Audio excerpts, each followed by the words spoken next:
Welcome to Seat Time, everybody, the off-road show that brings you all the results, news, and online shenanigans that make being online a good time. We'd like to say thank you to Fly Racing for their support of Seat Time. Please go check them out at flyracing.com. Welcome to Seat Time, everybody. Brian Pierce here, your host for this fine Tuesday evening. Apologies for us being a little late for being live, but we're here and we're making it happen. Obviously, technical difficulties. Enjoy following us all over the place. This is going to be a great episode. We're going to talk to two dudes that have done the TKO before that are super excited for it to be coming up, and we're super excited to have them on the show. This is Seat Time. We are the online show for the off-road enthusiasts. We are brought to you by the flying folks over at Fly Racing, so you can check them out at flyracing.com. Go check out all the new 2017 gear. And, of course, Kinda Tire. We're going to have the Ibex tire this weekend for everybody to check out at the Tennessee Knockout, sponsored by Kinda.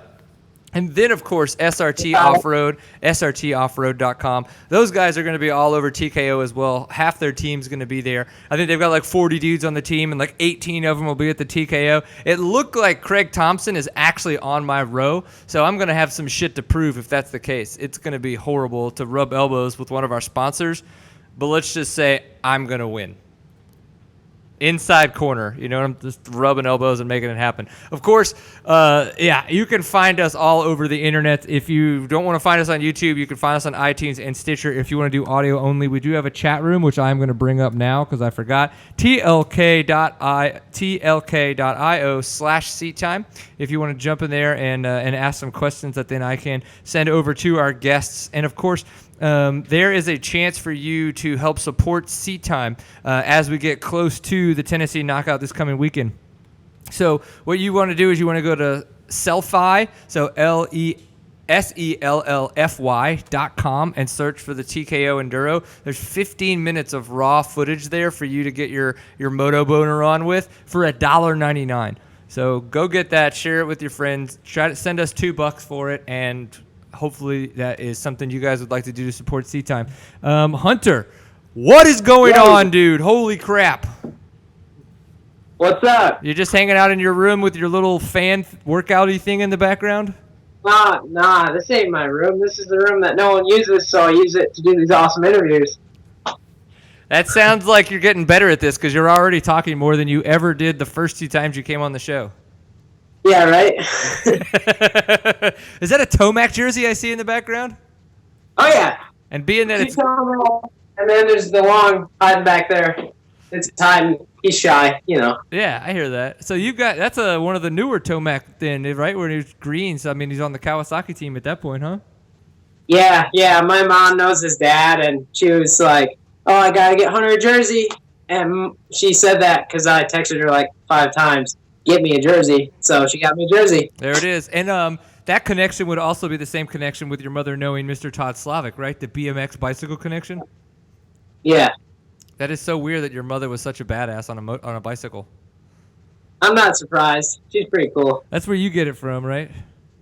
I try. It has nothing to do with your father whatsoever, does it? No, not at all. All the skills come from the Madre. Yes. Well, dude, okay, we've had you on the show twice before. You were over here as you were in Texas, as you were kind of trying to do some of the GNCCs, heading out there doing that. And you went to Erzberg. We had you on after you did Erzberg, got a good chance to chat with you. So what the heck have you been up to since then as we're leading ourselves up to the 2016 Tennessee Knockout this coming weekend? To be honest, I took a little bit of a break from racing. Like, I kept training and riding and stuff. I wanted to kind of relax a little bit, kind of get my head back, and I think we're pretty successful with that. I'm definitely looking forward to the TKO. I haven't done a big race since Erzberg, and I did a couple local stuff. It didn't go the best. I won one of them, which was great, and then I did a Netra this past weekend, and I messed up my back really bad, and I've been trying to kind of recover from that. So hopefully Sunday, I don't have to ride Saturday because I'm already qualified in, which is nice. So I'm going to rest up and just go have some fun, honestly.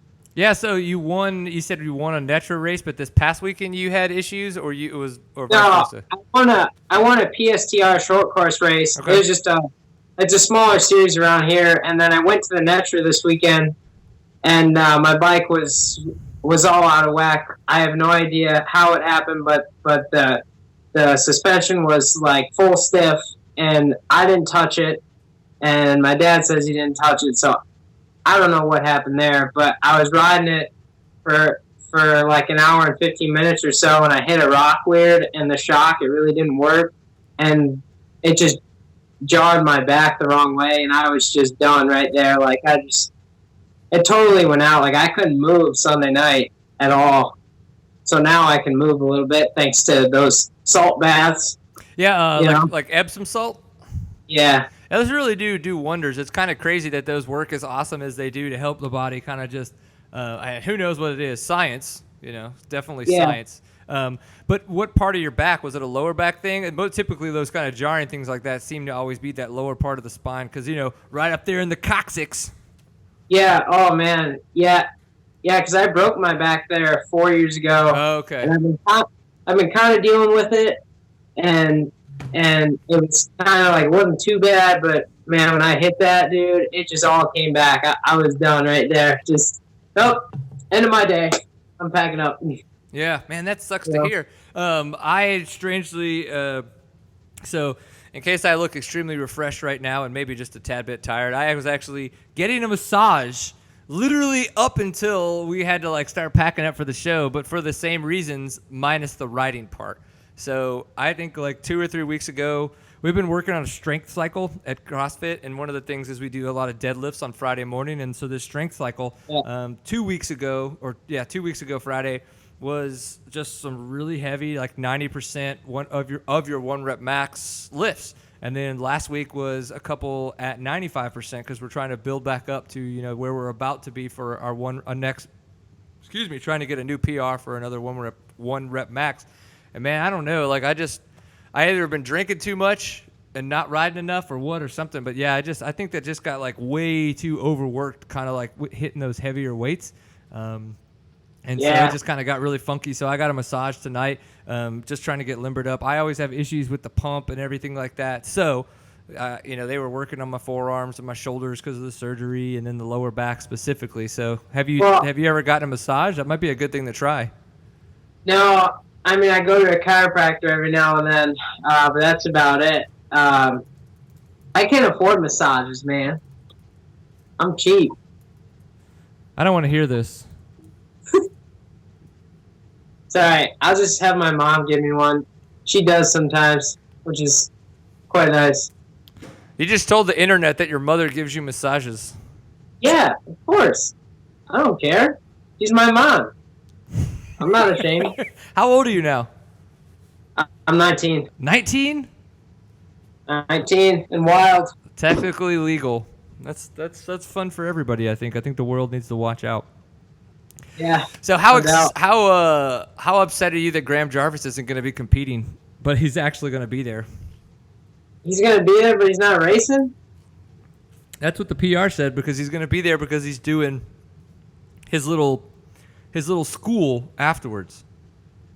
Oh man, I'm kind of bummed out. I know. It's funny because it makes it sound like it's racing. Yeah, well, they did all the PRs and everything. It's like Graham Jarvis is coming, he's racing because he's doing his school, try to make some extra money while he's over here, and then now he's not because they were trying to get everything worked out with his team, kind of a situation, and apparently they couldn't get that worked out. That's what the press release says. It was funny because when we shared that from the Tennessee Knockout stuff to the Seat Time page, there was a bunch of it must be injury, just it's the way the press release was written. It kind of sounded a little corporate. Yeah, most likely. Yeah. I don't know. All I know is he's a legend, and I would love to have the opportunity to race against him again, for sure. And this time you might be closer to him. Yeah. You think? Because what do you mean closer to him? Because at the Erzberg, you were not. You were on top of your water bladder, 2 miles in. Yeah. You were making out with your water. I almost forgot about that. Yeah, that's true. It would have been cool to line up with him, closer to him. No doubt. Eric Kudla's in the chat room. Again, if you guys want to jump in the chat room, it's tlk.io/seatime. And he's going, I can't ride in the mud. How do you ride in the mud? I tried. And I don't know if he's like being facetious or not, but he's a West Coast guy. So I'm thinking now that he's on the East Coast in Ohio, he may actually be legitimately telling the truth. Like, how do you ride in the mud? So let's just say he's being honest. And what would you say to him? How to ride in the mud? Yeah. Dude, you take a little of this and you go like that. Ah! It's not rocket science at all. You go faster, bitch. Yeah. I like it. I like to think of mud as the exact same thing as sand. You have to stand up, right, especially if it's deep, kind of slimy mud. You got to get your weight back. And to your point, it's not guys like you may take the throttle and do this with it. But, of course, guys more like myself, it's much more about consistency. You cannot chop the throttle. If you chop the throttle, that's kind of like it's just that weight's going to go forward. You always kind of have to be extremely smooth in the sand to make sure that you're not like kind of I don't know what you call it, but like pinballing the weight of the bike back and forth. Yeah. Yeah, because if you let off the gas, your front end just starts kind of washing out, and then you're just done, you know? I like it. Well, that's okay. Even if it is a joke, we're going with it. And we just gave somebody a bunch of awesome advice, didn't we? Yep. He was probably serious. I seen him ride. Oh, so mean. So Chuck was asking what time we're going to get to the TKO. Hunter, what time are you going to get to the TKO this week? I'm going to leave early Friday morning, taking off work, and should be there early Saturday. When you say take off work, does that mean from the Lego store? Do you still work at the Lego store? No, I work at a place called Enfield Motorsports for all your Yamaha, Kawasaki, and Suzuki needs. So no more Legos. No more Legos for right now, but dude, I still build Legos. It's the funniest thing because my son just turned 4, right? So he's been Legos for literally since he could fit them in his mouth and then put them in his hand. He's got them in his mouth first. He's like the dog. And so he's like, build the Legos with me, Dad. Build the Legos with me. So I'm building the Legos, and then he starts to try to take it apart like as I'm building it. And I'm like, I'm like President Business. I was like, dude, just let me finish it first, and then you can destroy this shit, okay? Just let me go from, like, number 1 to end of the book. I can hand it over. I can cry a tear, and I can watch you destroy it. Just let's get that far. And it doesn't half the time. It still doesn't happen. It's tough, and then when you're building, you're probably like, man, Hunter gets paid for this. Unbelievable. And you're doing it with your kid for free. Yeah, well, I don't really say that it's for free. I mean, I did have a lot of sex to have a kid, so I paid my dues. Yeah, tough life, huh? Eric Kula's pissed off about the lag.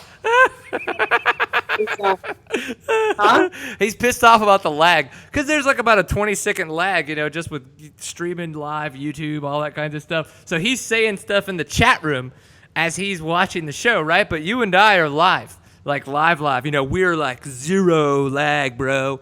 And he's got like 20 seconds. So he's like typing shit and we're like already responding to other stuff. So it's like, it's interesting. And he said that what we told him helped a little, or probably will help a little, just a skosh. Just a pinch. Just a pinch. Just a pinch. Well, okay. Before we totally talk about TKO a little bit more, I wanted to talk a little bit about Cody Baker. Being in Texas and stuff like that, it's I know that you guys, being in the Northeast, you guys right there, you guys kind of know. So just tell us a little bit about the injury that happened, how he's doing, and how people could potentially still help. I know I saw a lot of GoFundMes and things of that nature. Yeah. I made a page for him, and it's on my Facebook. It's on my Instagram and stuff like that. He can use all the help he can get. And so anyways, what happened was I called him up to go ride at Southwick. They had an open practice day. We were supposed to ride at his house, but I was like, dude, everyone's riding here. You should go. And he's like, all right, I'll go. So he drove down, and it was his first solo drive. He just got his license, and he went out for a sight lap, I guess. I went to go pick up Johnny Gerard from his house to go to the track to meet Cody there, and Johnny got a call from Cody's dad saying that he went down and he needed help. So I know Johnny went out there, and Cody was already gone in the ambulance by the time he got there. But yeah, I guess first lap, you're out for a sight lap, just got cross-rutted and just got cranked the wrong way, and he's doing. I mean, obviously, he's not doing good right now. He's paralyzed from the waist down, but he's got some feelings every now and then. He'll get little sensations, which is a huge sign of hope, that right. he might be able to walk again. But as of right now, it's going to be a while, and it's a long, tough road. But he's got a lot of support, and I go and see him at least twice a week or once a week. And, yeah, it's cool to see him smiling and stuff. He's got a lot of help and a lot of support. He's at a rehab facility right now. He's probably going to go home, actually, within the next couple of weeks. And, yeah, it sucks. It sucks a lot, to see it happen to, like, a good friend. And then, I mean, there's another kid here, Mike Delisle, who got paralyzed, too, from the stomach down or chest down. And it all happened within a couple weeks of each other, so it's scary to have two of your friends not being able to walk. So, but, I mean, everything happens for a reason. Yeah. There's obviously something going on, so. Yeah, it's one of those deals where it sucks, but it's like, for us, it's like we don't want to dwell on it. We want to make sure that people know that stuff happens. Be safe when you're riding, obviously. Make sure that whatever you feel is the right amount of safety equipment, we would hope that you're smart enough to put all that on. Yeah. I know these guys were doing that. It's just freak accidents happens, especially in a sport where we only have two wheels and no roll cage. So shit can get weird. But, yeah, definitely. So make sure you head over to Hunter's Facebook page if you feel like you want to help donate to Cody or to his other buddies, all the injuries that they've got and collecting and things like that. So what we don't want to do is get injured at the TKO, right? That's just we don't want to do that. But other than that, do you think that Cody Webb knows that you're coming for him? I don't know. I'm just so pumped to be able to race a guy like that. I mean, I'm gonna show up to race him, obviously, but he is Cody Webb, and he's a legend as well as Graham Jars. He's on the same level of legendary status. Yeah. So I'm just pumped to be able to try. Dude, it's going to be awesome. So what changes this year? So now that you've pre-qualified, you don't have to ride Saturday. So you're going to be way less smoked going into Sunday. So I mean, is it just do you know what the pecking order is yet for where you're going to start in the hot laps, or do you think you're going to be way in the back on Sunday? I have no idea. I mean, since I was 25th, it's probably towards the bottom of the start list, but that's fine. It's a hot lap. Everything can go wrong in one turn for anybody. That course is gnarly. So I think it's a fair game, even if I start like on the 25th minute or however they do it. Right. So I think, what was it, 2 years ago when I went, the course went the way that it went, and then last year it reversed. So do we know if that's a recurring theme? Is it probably going to be that the reverse, it's going to be back to the way it was 2 years ago? Because I think it was actually a little bit tougher 2 years ago than it was last year. I don't know. I thought it was pretty darn tough last year. I mean, let me rephrase that. Not that I thought last year wasn't tough. Yeah. I didn't see the course 2 years ago, so I would hope that they make it as gnarly as they can, because it's kind of, I don't think, is it part of a series or no? No, that is something that, from what I understand, they're kind of they want to have happen, but that's not in the works as of yet. They kind of would like to bring in things like Last Dog Standing, and events like the TKO, maybe the Ozark 100, and potentially the Tough Like Roar one day down the line. That might be kind of like a national little series to find the upper echelon That's a lot of distance to cover though, from East Coast to West Coast. As Yeah. So, I mean, since it's not a part of a series, I think they should make it as gnarly as they can. I mean, it was pretty gnarly last year, and if it was harder 2 years ago. Uh-oh, Steven, I got no audio. Did it rain? Did it rain? 2 years ago, we did get drizzle, but we did not get any drizzle last year. I have not raced in any Sunday 2 years ago. It rained hard. Yeah. Saturday 2 years ago, it drizzled and made it substantially more difficult.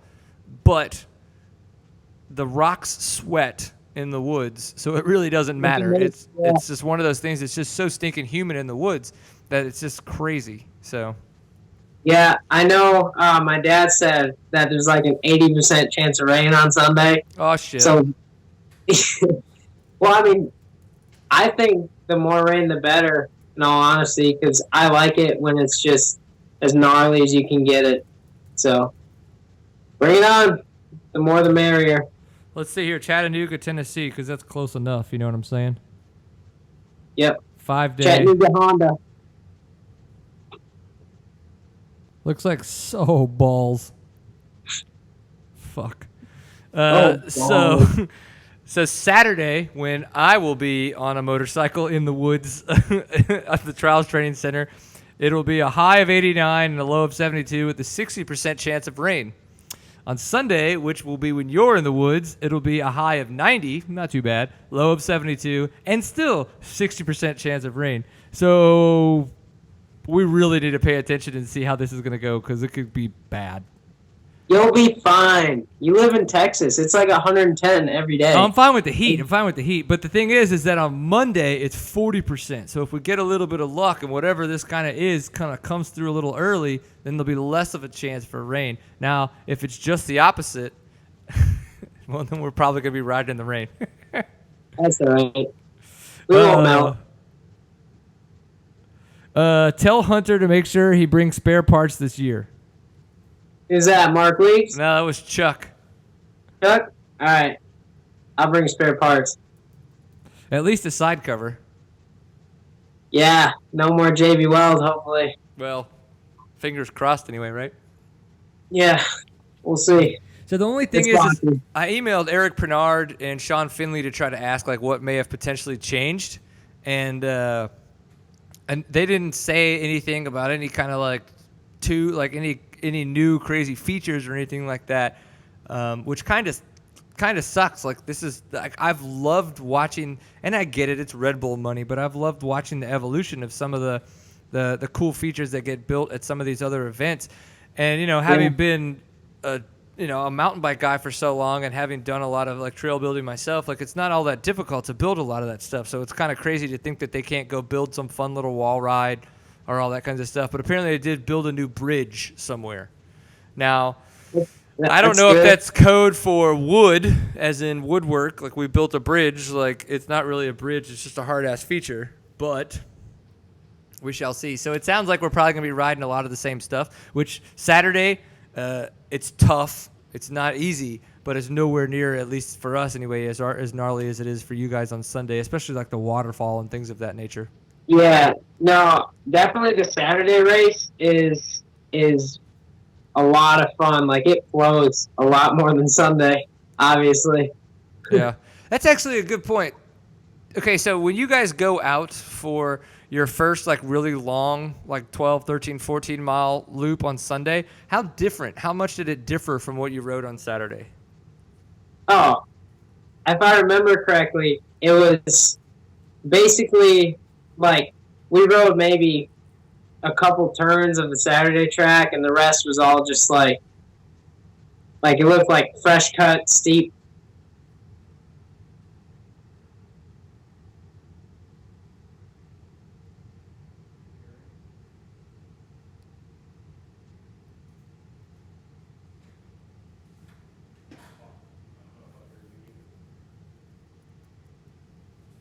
We lost your audio again.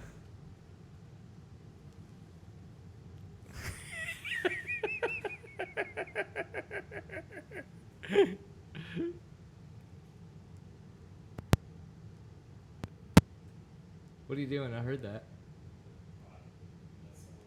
All right, just messing with wires. I was just making sure it wasn't something that was like, oh, it's working now. Try it again. Try it again. Oh, do you have headphones with a microphone? So he can hear us. He can hear me. But, well, yeah, he's like, which video feed are we on right now? Because his might be cuter.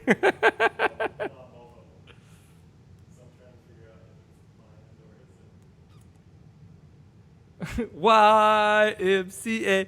See if what if we switch him to audio really quick and then go back? Like, does it? What if you like? You know what I mean?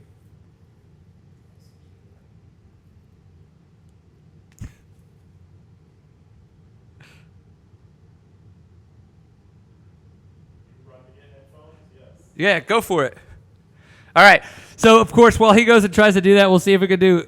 Oh yeah, we got people. I like it. Wolfie's in the chat room. So. One of the things that we're going to check out and see this week is the TKO. So if you guys haven't looked at fly racing, definitely go get some of the kinetic mesh gear. That's what I'm going to be wearing while I'm there because it is going to be super hot. It is so hot. And as we've talked about multiple times, the kinetic mesh gear is so good for being in the hot and humid sections. It's great here in Texas. It allows you to breathe so well. So it's going to be a great addition to have while we're there. Good. Oh, we can hear you now. Hello. Here you now. Hello. Hi. Oh man, this is so clear. I love it. Yeah, there you go. Now you're like, okay. Wait, now you understand why we tell people to wear headphones. Yeah, I get it. You're like, okay, I'll start listening. I'm only 19, one day. Yeah, I'm not 20 yet. All right, so yeah, let's talk about a little of the Saturday stuff. So when you did on Sunday, like the miles that you rode when you went out and rode the longer course, that was totally different stuff. From what I remember, yeah, it was way different, and I was like, oh, gotta go up that. So I went up it, and it just took me like an hour and a half per hill most of the time. Fantastic. Kind of rough. Man, that sounds horrible. Well, that's another reason why I don't need to be riding that kind of shit. I'll do my stuff on Saturday. I have fun because it's a flowy-esque trail that you just got to do a good pace on. You come up with some nasty shit. You got to not get stuck, and you have a good damn time kicking your butt. And then you go to Sunday, and it's a whole nother race. And I don't need to be in that race. I don't. Yeah. This is not my thing. You know what I mean? I feel you, dog. All right, well, you're going to get there at least enough on Saturday to hang out with Chuck and I while we race. Is your dad racing on Saturday? Yeah, he is racing on Saturday. I'm so excited. That means I'm in control of the pit board. That is the scariest thing ever. What are you going to put on it when I come by? I don't know. Hurry up, Sally. No, I don't know yet. That's probably going to be a surprise because I don't even know what I'm going to write until you're about to come around the corner. Until you see my tongue literally hanging out of the side of the bike like in the spokes? Yeah, like dragging through this. Yeah. That's probably how it's going to go down. Well, dude, what are some last words before we do wind up heading into the woods of Tennessee? Buckle up. I don't know. It's going to be fun. I can't wait. I know. I'm really excited, dude. I had so much fun riding in Colorado. The 5 days that we were there were absolutely insane. Steven is about halfway done with the video for Seat Time Adventures. So we're really trying to power through that so we can get that out there for everybody because we had an epic time. So I'm really looking forward to riding more technical trails. I just wish it was going to be like the 70 degrees it was in Colorado in Tennessee opposed to the 98 plus 110% humidity. Yeah, that'd be nice. That's probably not going to happen. Well, dude, thank you very much again for coming on Seat Time. I very much look forward to see you on Saturday. What size shirt are you? What size shirt am I? Adult. Give me a large. Large is good. I like how he's like adult because people still buy me kid-size shirts. Well, hey, I'm 19. I'm not a child. I'm a young adult. I am an adult large, so I'm going to say that you're not that. Okay. I'm going to see what I've got, though. I've got some extra shirts from some of the sales that we did, just a couple extras that we bought. So hopefully we've got a couple mediums because I think you could fit into a schmedium quite well. That'd be awesome. Can't wait. All right, dude. Will you tell your dad we said hi? I'll drive safe, and we'll see you down there on Saturday, okay? All right, sounds good. Holler, Have a biatch. good rest of your show. Awesome. Out. But we're going to go ahead and get Taylor Robert hooked up here. Again, if you guys are paying attention, want to jump in the chat room, tlk.io/seat time. So one of the things we were talking about is the Ibex tire. So let's bring this up and talk about this bad boy. Kenda Ibex. So this is kind of one of those tires that's kind of become it's been interesting the past 5 to 6 years as we've watched Enduro Cross as a series change things. And one of the biggest things I think that we've seen change is the tires that people are using, because we saw them using trials tires for a long time when it was going on, way back in the late 2000s. But then they were like, no, you can't do that anymore, especially in the big bike class. You can still do it in the trials class. But the problem with that is, so then you were like, so what they started doing is making these gummy tires. Well, as that evolution has kind of gone through, we've seen the Equilibrium tire come out, which was kind of that intermediary compound, but people still wanted a knobby tire. So then they started making that into a gummy compound, which is kind of a prototype-y with Schugel 2 casing for Kenda. And there's quite a few of us that have run those at the TKO and different Enduro crosses. Now, with the Ibex, it's kind of the whole new iteration of that tire and all the work that has gone into it. So I'm looking forward to putting that on with my tubeless setup. And that is funny. Do you see what camera it's using? Oh, that's hilarious. Oh, did you? It's hilarious. Oh, buddy. And then, so it's going to be a good time. I'm really looking forward to being able to get an Ibex tire on the rear of my bike and having a lot of fun and kicking ass and taking names. And holy shit, Taylor Robert, do you have facial hair? Yeah, what's going on? Dude, when was the last time you shaved? It's got to be like 2 months with that Oklahoma-style stash you've got going on. Yeah, it's actually been 3 months, so it's Nice. pretty good. I'm glad to see that Arizona blood is just as thin as Oklahoma's. Yeah. Well, holy shit, dude, I got to ask, how the hell has life been, man? You've been all over the world this year, and I could ask so many specific questions, but I feel like just how the hell you been? Like, how has life treated you? It's been going pretty good. Yeah, like you said, been all over the world. I've literally been in every continent except Asia and Antarctica, and just been traveling around like a beast. And had a few weeks at home now. It's been pretty good, and yeah, just been having fun traveling around, trying new stuff. The World Enduros are pretty gnarly, though. I will admit that. Yeah, that has got to be, I think what's going to be awesome, and I definitely want to hear all about that, because what you can do is you can give us some insight to that more than anybody else, because we've had, Kirk Caselli was on a couple times after he had gone and done a handful of them, right? Like the little one-offs that he had gone to do, but he had never competed in the whole series like you have. So, I mean, one of the things that I was going to say specifically is bike setup. The bike that you race, is it set up to any degree like you would have a bike set up for anything else that you've ever done in the States? Or is it actually a little bit more of a normal setup and it's not as different in that regard than we would think it would be? The bike is definitely set up different. I wouldn't say it's not like a completely different bike, but for starters, before March of this year, I had never ridden a bike with PDS. So that really? part was, yeah. And so, and then the reason you're on a PDS bike over there, though, is because it's like the XCW? No. Yeah, it's the EXC. Yeah, right. It's the EXC, which the reason they have to run the EXC is for their homologation stuff. They have to be able to race a bike that they can street legal, and the EXC is technically the only bike that they can street legal. Holy crap. So, yeah, that's crazy then that you've never had a chance. But then because of the fact you've been on Kawasaki and then Yamaha, you were on so many different brands, obviously before you would have ever been on a KTM. So by the time you got on a KTM, they had linkage at that point. So yeah, exactly. And everybody in the states runs linkage, and the linkage works good. So not that the PDS doesn't work good, it just takes some time to get used to it, as far as being able to predict what it's going to do and whatnot.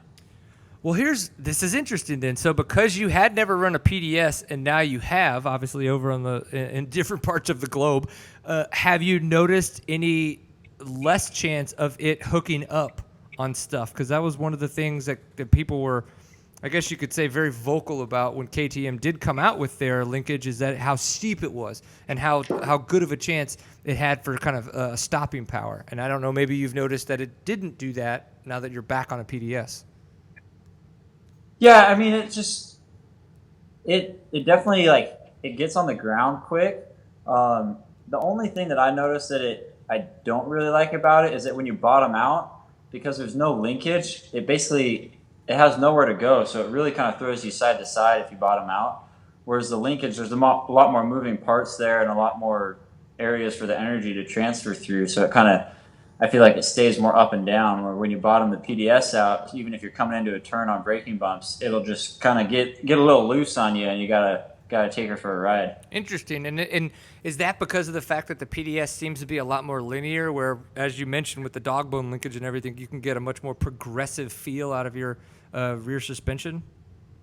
Yeah, I think so. And it just, because it's just bolted, directly to the swing arm, when it hits bottom, it's going straight to the wheel. So, and the chassis. So once it doesn't have any more room, it just kind of gets the little side to side action. You gotta see if you can hold on for 8 seconds. Right? Yeah, it's gonna get crazy. Yeah, I know. I love that 8 seconds. This is my one last ride. My one last ride.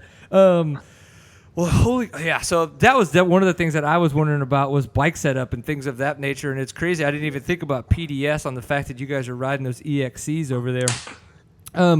Well, we were talking with Cody Webb, and we did get a chance to talk to you about it a couple times when you guys started to go to Super Enduros. Now, this year, you guys were going and doing that. The past 2 years, it seems like you guys have Super Enduroed it up.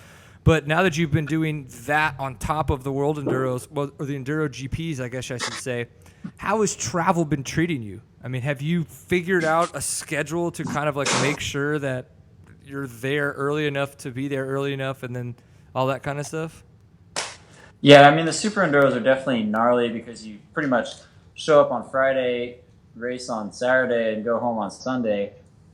But the World Enduros, I have a little bit more of like a structured program, as far as I always fly out on Monday, get there on Tuesday, and then we walk Wednesday, Thursday, Friday, race Saturday, Sunday, and then come home the next Monday. So, yeah, I mean, I get used to the time zone better, and you're more set up when you get there, but it's definitely a lot of work. I mean, basically one race turns into a week long, and you do it, 8 times, and then it's relentless. I mean, we walk all day Wednesday and Thursday. We walk half the day on Friday. Then we do super test, which is basically just a prologue. Race all day on Saturday. The days are a lot longer than they are at 6 days, just because there's less riders and they make the days a lot harder. And then once we get done racing on Saturday, we go out and we walk again until it gets dark and race all over again on Sunday. That sounds lots of awesome, but at the same time, like, so stressful, just on the body and on the machine and everything like that. In the GPs, in the Enduro GPs, how do they work it with bike maintenance and things of that nature? And for that relationship, because at the ISDE, you guys have to do all that work. Is it that intense for you guys at the Enduro GPs? No, that's the only part that's less intense than ISDE is the bike work, because the mechanics can pretty much do everything except change tires. If you want to change tires, the rider has to do that. So, yeah, and it's nice because you only have to do it once. In between Saturday and Sunday, you change tires. But a lot of times we've actually been flipping the tire, because every race is 3 laps long. So after the second lap, we'll flip the tire just to get that little extra edge for the last lap. Yeah. Now, when you flip the tire, I mean, you're physically taking it off and rotating it so it's spinning the other direction, like off the rim and everything? Yeah, exactly. So, which isn't too bad. I mean, we can do that in a couple minutes, and it usually goes pretty smoothly. Yeah, I guess at that point, too, it's probably pretty malleable. Like, I mean, if you've been, especially the way you guys wear out a rear tire, I can imagine that, it's probably like a couple little clips with the spoon, and that thing's off and on pretty fast, opposed to a new tire, obviously, where it's still a lot more tacky. Yeah, exactly. It's usually stiff. It's usually pretty soft and pliable by that time. So just rip it off, flip it around, and throw it back on for one more lap. Yeah. As I'm saying all this, I'm saying Enduro GP, not World Enduro Championship or Enduro. Like, why do you know offhand, like, when that switch happened? Like when it became the Enduro GP or the Enduro World Championship opposed to what it used to be called? Did somebody buy it and change the name? No, they didn't. Nobody bought it and changed the name. They're just kind of trying to restructure it, and it was kind of a 2-year process. So this is the first year. Next year is the second year. This year, the Enduro GP basically just means the overall of all 3 classes, E1, E2, E3. Whereas next year they're going to change it even more, and it's just going to be Enduro 1, which will be anything under a 250. So 250 4-stroke, 252 stroke, anything under that will be Enduro 1. And then Enduro GP class will be anything over that. So it'll be kind of take after the GNCC series. Like Right. Enduro GP will be the premier class, and Enduro 1 will be the kind of the secondary class, but they're still going to crown a world champion in both. And the factory teams are still going to have riders in both classes. Right. Well, that makes a lot of sense. It's good to have less classes. 'Cause in the long run, you don't have to have as many team members. So hopefully that maybe less constraint on the budget. And then at the same time, it doesn't make sense to have an E3 anymore since we don't have, since big bore bikes are 450s. Like, so right. It's All right. Well, that cleans that up. Do you think that that'll ever like translate into like the motocross as nations? I don't know. I think the enduro stuff is so separate from the motocross stuff, and I mean, even though they're both FIM, the promoters and like the track directors and everything, they're just totally separate people. So I don't know if it'll ever transfer over that way. Yeah, I hear that. So how do you feel about how you've done so far in the world enduros? Like, you know what I mean? Like I look at the overall, and you're in 8th, and then you're in 4th in E2, right? And I think that's phenomenal. And I've looked at the results, and you've kind of ebbed and flowed a little bit. Obviously, you've done better in some and a little bit worse in others, but you've been extremely consistent in that 8 and 4 in the 2 respective classes. So that seems to me like a fair place to be. But you're the rider. You're the one that knows when you had a shit weekend, a great weekend, and how like the whole season's really gone for you. Yeah. I mean, obviously, you always want to win. So when I'm in like 4th and 5th, I'm pretty bummed for sure. And I know I can win because I've done it a couple times this year in the E2 class. And honestly, like they're really trying to push that Enduro GP class this year. But to the riders, the Enduro GP class doesn't mean anything because we don't get bonus. We don't get anything for the Enduro GP class. Like all the riders just get bonuses, and all the manufacturers, they just care about the class championship. Because it hasn't really restructured yet, like officially. Right. So like the promoters are really pushing this Enduro GP thing, which is just the overall for all 3 classes. But none of the riders, I mean, you talk to any of them and they're like, yeah, it doesn't really mean anything to us, at least not yet, because we're still all going for class wins and class championships. So in that aspect of it, like I haven't really been paying attention to the Enduro GP as much as the actual class stuff is going on. But yeah, I mean, the last few races I had some rough races, made some mistakes, and the terrain has just been treacherous. I mean, it's rained at every single race except for Morocco. And I'm from Arizona, so I don't have a whole lot of practice and experience there. But, I've won actually a couple of them in the rain and have been doing pretty good. So just trying to, be adverse and learn some stuff every race, because those guys are relentless no matter what the conditions are like. Yeah, that's what one thing. Do you think that translates a lot to the ISDE for like those guys to that degree? Like why it's been so hard for Americans to kind of come over and take an overall in an ISDE? Because to your point, like they are just relentless in every terrain and in any kind of conditions. Yeah, definitely. I mean, and it definitely helps that they get to practice that all year and they walk all the tests all year. So then when they get to ISD, like nothing changes for them. It's just, more tests and a few days longer. But yeah, I mean, they are definitely like the top guys. They're insane. I mean, when it gets nasty out there, you'll go as fast as you think you can possibly go, and then they're 20 seconds faster than you, and you're just like, holy crap, how did that happen? You're like, what the heck? Yeah. Well, so now that you've been So you're learning with these guys. You're essentially training in what will help at the ISTE. So now that you guys have done your camp, has there been any advice that you think that you've culminated to be able to pass on to your teammates at the ISTE this year?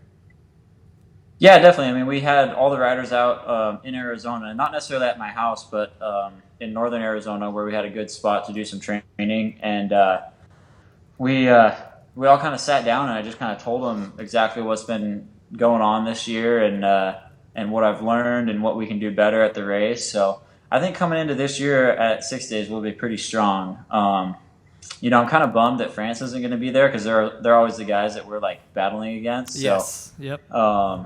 If it's going to be kind of bittersweet if we win and they're not there, but I think in years to come, especially if we get a win, then we'll have some confidence and everything, and just all the knowledge that I've learned this year, if we can apply that to the race, I think we have a really good shot at going for overalls. Dig it. Okay, so really quick, are you going to be at the TKO this year? I'm sorry, what was that? Are you coming to the TKO this weekend? I still didn't. You were breaking up there a little bit. The TKO, the Tennessee knockout. Oh, TKO. Yes. Okay, yes. You're coming. Yes. All right. So, holy shit! How are you going to be on a two-stroke? Are you scared as shit because you haven't done any enduro in any extreme training? How is that looking for you right now mentally? It's pretty good. I'm not putting as much pressure on myself this year. I'm going to try and go there and have some fun for sure. But I always have a 300 at my house to train and practice on, so I've been riding it here and there, and I just like that style of riding so much anyway that even when I'm at home training for enduros, I'll still throw in a day of extreme riding just to go out and mix it up. So I wouldn't say that I'm rusty or anything like that. Definitely been doing some extreme riding and put some hours on the 300, but the only thing I really missed this year on the 300 was last lock standing. I still did King of Motos with all the boys here, so yeah, I'm looking forward to TKO. It's always a fun one and a pretty unusual format, and then this year we got Graham coming over, so that'll be interesting. It's not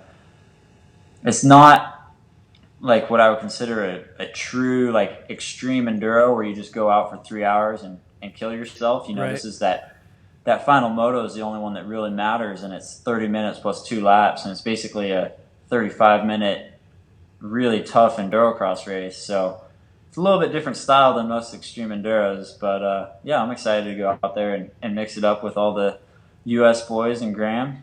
Yeah, I know it's crazy that how. And that was kind of, we talked about it last week, my predictions were that Graham wouldn't do all that well in the sense of winning. I said that wrong. That Graham probably wouldn't win. And it's to your exact point, it's that Graham isn't a sprinter. And I think that would have been his negative when it comes to that final moto.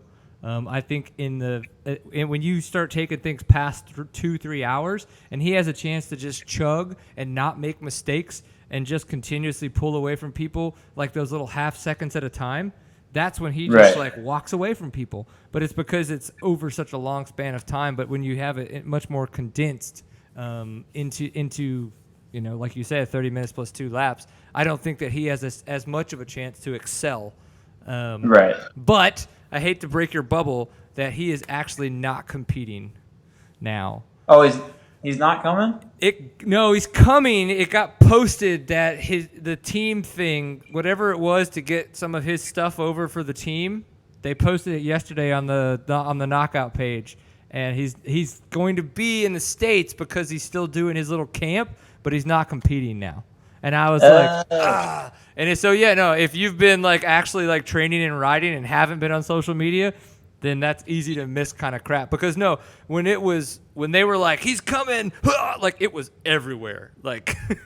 So it's easy to miss. They probably were let's not put too many places that now he's not racing.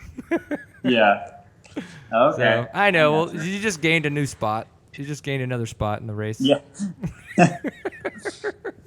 Well, cool. I know that you are taking some time from your life, and we appreciate that. So any other last thoughts, World Enduro, any of the ISDE Enduro Cross that's coming up in Atlanta the weekend after, or maybe TKO this coming weekend? No, the only other thing I got up is I'm not doing Atlanta, because, basically Taddy and I switched places this year. Taddy's, coming to race in U.S. and I'm going to race in Europe, so they kind of swapped us. But I will be doing the Enduro Cross here in Phoenix, and that's pretty much my only other race here in the U.S. for the rest of the year. That's crazy. Yeah, I mean, but, it totally makes sense. I get what you're saying, that they used American dollars for Taddy this year and European dollars for you this year, so it's just kind of swapped up. Yeah, exactly. But other than that, I guess the only thing I can kind of talk about is this whole last week I was up in Lake Tahoe with Cody Webb and about 8 camera guys doing a little film project for Red Bull. So, oh, shit. Yeah. So you guys keep your eyes peeled out in about, I would probably say like 2 months. There should be a little banger edit coming up on the Red Bull page. Hell yeah, that sounds pretty damn epic. And now that we've talked about mud, Eric Kudla is in the chat room freaking out because now he lives on the East Coast, and he's been trying to figure out mud. So if you wouldn't mind, maybe give him like a couple tips that you've picked up for mud. I guess the only thing I can kind of explain it or kind of give some tips is, even though it's completely different, but you kind of got to ride it the same, is if you ride the mud kind of like the sand, just lever wide open and fan that clutch. Is that not exactly what I said, bitches? I just can't do it fast, but I can do it. I know how to do it. That's awesome. You are the man, Taylor Robert, for making me look like a smart, intelligent human being. Yeah. We won't tell anybody, okay? I promise. No, dude. Well, I really look forward to seeing you again in person. It's going to be great to catch up and just high-five you and say, it's great to talk on the internet, but being in person is always such a better thing. So thanks for doing such a great job kicking ass at the Enduros and being an awesome person for United States. And I'm just glad that you finally have facial hair. Right on. Take it easy, dude. We really appreciate you taking the time. All right. See you guys. Bye. Awesome. So Taylor Robert, thank you again for coming on the show. We had Hunter Neuwirth before that. This has been episode 216. I've been your host, Brian Pierce. You can find me on the internet at Woody B. Pierce pretty much everywhere.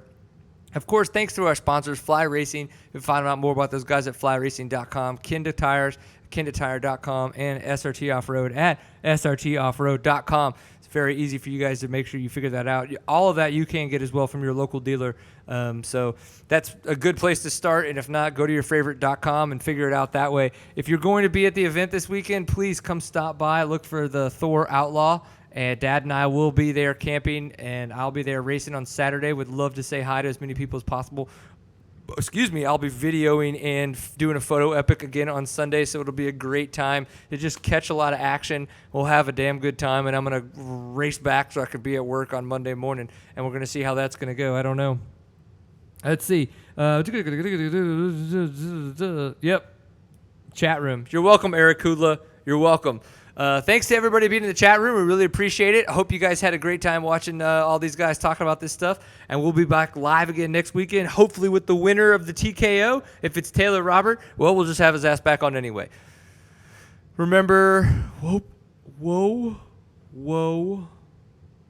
Remember, iTunes and Stitcher, in case you want audio only. You can find us on Facebook. It's facebook.com/seattime. On Twitter, it's @seattime_CEO. On Instagram, it's @seattime.